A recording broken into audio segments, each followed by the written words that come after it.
মতিন ভাই। খা। সালাম ভাইয়ের বাড়ির মধ্যে তুই বোমা মারছ?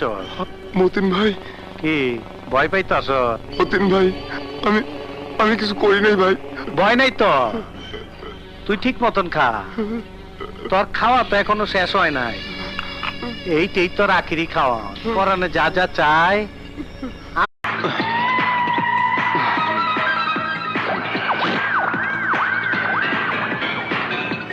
ফকিনির পোলা, তুই আমার জান বাইর করে নিবি? আমি তোর জীবন পাখিটা বাইর করে বাজনা বাজায় আকাশে উড়াই দিল।